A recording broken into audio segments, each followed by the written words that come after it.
വരും എന്റെ മകൻ മധുരരാജ.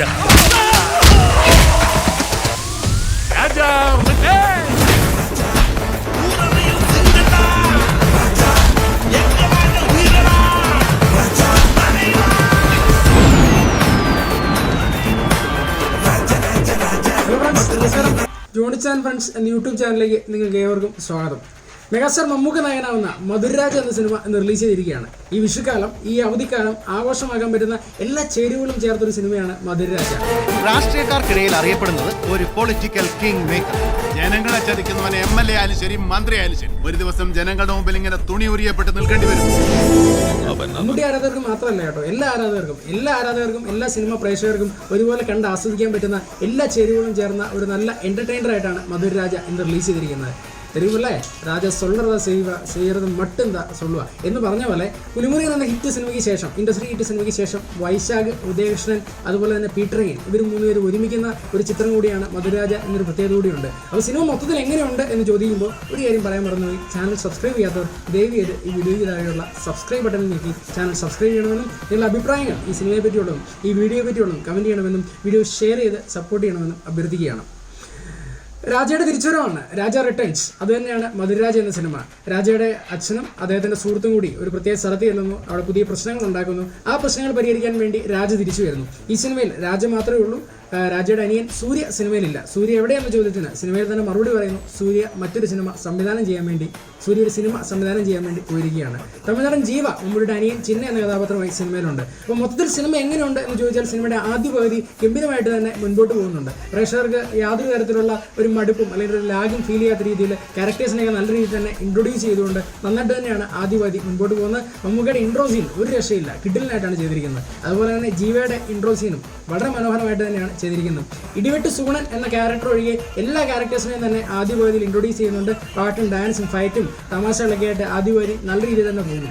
രണ്ടാം പകുതിയിലേക്ക് വരുമ്പോൾ ആദ്യ പകുതിയുടെ ആ ഒരു ഒഴുക്ക് രണ്ടാം പകുതിയുടെ തുടക്കത്തിൽ ഇല്ലായിരുന്നു എന്നത് ചെറിയൊരു പോരായ്മയായിട്ട് തോന്നി. ഫാൻ ഷോയിൽ ഇരുന്ന് കണ്ടപ്പോൾ അത്രയും തോന്നിയില്ല. എന്നാലും ഒരു രണ്ടാം പകുതിയുടെ തുടക്കത്തിൽ ആ ഒരു ചെറിയ ഒഴുക്ക് നഷ്ടപ്പെട്ടു. പക്ഷേ ക്ലൈമാക്സിലേക്കൊക്കെ വരുമ്പോഴാണേലും നല്ല രീതിയിൽ ടെക്നിക്കൽ ലെവലിലാണേലും ഫൈറ്റിൻ്റെ കൊറിയോഗ്രഫി ആണെങ്കിലും മമ്മൂക്കയുടെ പ്രസൻസ് ആണെങ്കിലും എല്ലാം അടിപൊളിയായിട്ട് നല്ലൊരു ക്ലൈമാക്സ് സിനിമയ്ക്ക് ഉണ്ട്.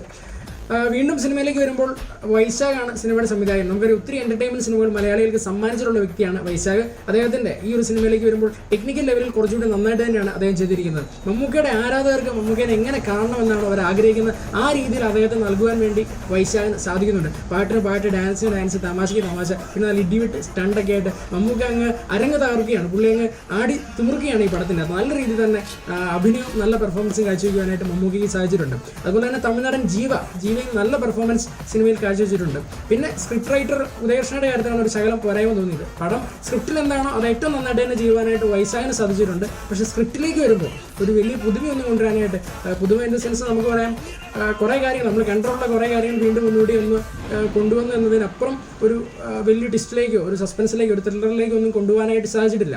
പീറ്ററിയൻ്റെ ആക്ഷൻ രംഗങ്ങൾ കിഡിലിനായിരുന്നു, ഒരു രക്ഷയില്ല. വീണ്ടും നമ്മളൊരു മമ്മൂക്കനെ നല്ല രീതിയിൽ തന്നെ യൂസ് ചെയ്തിട്ടുണ്ട് എന്ന് പറയാൻ പറ്റും. കൊറിയോഗ്രഫി നന്നായിരുന്നു. ഗോപി സുന്ദറിൻ്റെ സംഗീതവും കാര്യങ്ങളൊക്കെ നന്നായിരുന്നു. നമുക്കറിയാം ഇത് റിയലിസ്റ്റിക് സിനിമകളുടെ കാലഘട്ടമാണ്. അവിടെ മധുരരാജ പോലൊരു സിനിമയുടെ പ്രസക്തി എന്താണെന്ന് ചോദിക്കുന്നതിനേക്കാൾ അപ്പുറം എനിക്ക് പറയാനുള്ളത് ഈ സിനിമയുടെ അണിയറ പ്രവർത്തകർ വിശദമാക്കിയിരുന്നു. ഇതൊരു എൻ്റർടൈൻമെൻറ്റ് സിനിമയാണ്. അതുകൊണ്ട് തന്നെ ഇതൊരു പൈസ വസൂൽ സിനിമയാണ്. നമുക്ക് കണ്ടിരുന്ന് എൻജോയ് ചെയ്ത് പോരാൻ പറ്റും. മമ്മൂട്ടി, ജഗപതി ബാബു, സിദ്ദിഖ്, സലീം കുമാർ, സണ്ണി ലിയോൺ, നെടുമുടി വേണു തുടങ്ങി നിരവധി താരങ്ങൾ സിനിമയിലുണ്ട്. എല്ലാവരും അവരുടെ റോള് ഏറ്റവും ഭംഗിയായിട്ട് തന്നെയാണ് ചെയ്തിരിക്കുന്നത്. ജഗപതി ബാബുവൊക്കെ വില്ലനായിട്ട് നല്ല പെർഫോമൻസ് സിനിമയിൽ കാഴ്ചവെച്ചിട്ടുണ്ട്. സണ്ണി ലിയോൻ്റെ ഒരു ഡാൻസും സിനിമയിലുണ്ട്. ഒത്തിരി ഫാൻ ബേസ് കേരളത്തിലുള്ള ഒരു താരമാണ് അവർ. അപ്പോൾ അങ്ങനെ മൊത്തത്തിൽ എല്ലാവരും അവരുടെ റോള് ഏറ്റവും ഭംഗിയായിട്ട് തന്നെ സിനിമയിൽ കാഴ്ചവെച്ചാൽ പറ്റും. മമ്മൂട്ടി ആരാധകരെ സംബന്ധിച്ചിടത്തോളം പൂർണ്ണമായിട്ടും എൻജോയ് ചെയ്യാൻ പറ്റുന്ന ഒരു പടമാണ്. ആ ഒരു തലത്തിൽ നോക്കുമ്പോൾ തീർച്ചയായിട്ടും കാണാൻ പറ്റുന്ന ഒരു സിനിമ തന്നെയാണ്.